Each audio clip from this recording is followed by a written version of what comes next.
دعائیں ایسی ہیں جو خلوص سے نکلتی ہیں. بوڑھی اماں تھی, ضعیف تھی, سڑک نہیں پار ہو رہی تھی. آپ نے اس کا بازو تھاما, اس کے پاس جو بازار سے خریدا ہوا تھیلا تھا سامان کا وہ آپ نے پکڑ کے کندھے پہ رکھا.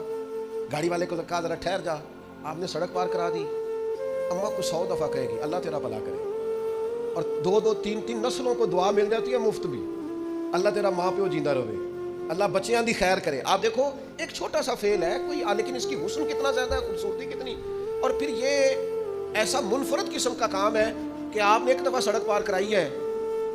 میرا خیال ہے اماں کی جس سے بھی ملاقات ہوگی نا, جب تک اسے یاد رہے گا اماں سب کو بتائے گی. یہ بھی ابو داؤد شریف میں حدیث ہے. حضرت قیس بن سعد بن عبادہ, یہ حضرت سعد بن عبادہ کے بیٹے ہیں, کہتے ہیں نبی کریم ہمارے گھر آئے اور سرکار نے دروازے پہ آ کے کہا السلام علیکم. یہ بھی رنگ ہوتا تھا صحابہ کے, سلام کا جواب دینا واجب ہے. جب کو کہے السلام علیکم تو کیا کہنا چاہیے. اب سرکار تشریف لائے تو حضرت قیس بن سعد بن عبادہ کہتے ہیں نبی کریم علیہ السلام نے کہا السلام علیکم, تو حضرت سعد بن عبادہ نے نا آہستہ سے کہا وعلیکم السلام. حضور نے پھر کہا السلام علیکم, انہوں نے پھر آہستہ سے کہا وعلیکم السلام. حضرت قیس بن سعد کہنے لگے ابا جی اونچا کہیں.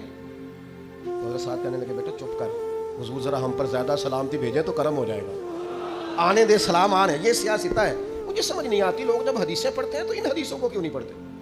یہاں پتہ نہیں کون سی اینک لگا کے گزرتے ہیں, اللہ جانے سمجھتے نہیں. یہ بھی حدیثیں ہیں, یہ بھی صحابہ کا ذوق ہے, یہ بھی ان کا لینے کا طریقہ ہے. نبی کریم علیہ السلام نے تیسری مرتبہ کہا السلام علیکم, تو حضرت سعد بن عبادہ نے پھر آہستہ سے کہا وعلیکم السلام. اب اصول یہ ہے کہ 3 دفعہ سلام کرو, دستک دو, کوئی جواب نہ دے تو لوٹ جاؤ. حضور لوٹنے لگے, حضرت سعد بن عبادہ اٹھ کے دوڑے, عرض کی حضور معاف کر دیجئے گا, 3 دفعہ ہی سن لیا تھا. 3 دفعہ جان بوجھ کے آہستہ بولے تھے. حضور دل کرتا تھا کہ کبھی سلامتیاں زیادہ مل جائے نا آپ کی زبان نور سے, کبھی زیادہ. حضور راضی ہوئے, خوش ہوئے یہ بات سن کر. کہتے ہیں محبوب کو لائے میرے والد, اور پھر خود آگے بڑھ کے صابن پیش کر کے اس زمانے کے مطابق حضور کے, چونکہ سرکار کا طریقہ تھا ہاتھ دھو کے کھانا کھانا, وہ پیش کیا. پھر کھانا کھلایا محبوب کو. کہتے ہیں پھر نبی پاک علیہ السلام کو نا ایک بڑی خوبصورت بنی ہوئی چادر دی تحفے میں. سرکار نے وہ چادر لے کے اوڑھ لی. پھر ایک گدا دراز گوشت شریف اوپر چادر ڈال کے تحفے میں پیش کیا. پیار کیا نا, محبت کی نا, ذوق بنایا نا. کیا کہتے ہیں خواجہ غلام فرید, ایک باری لانگا تو میری جات.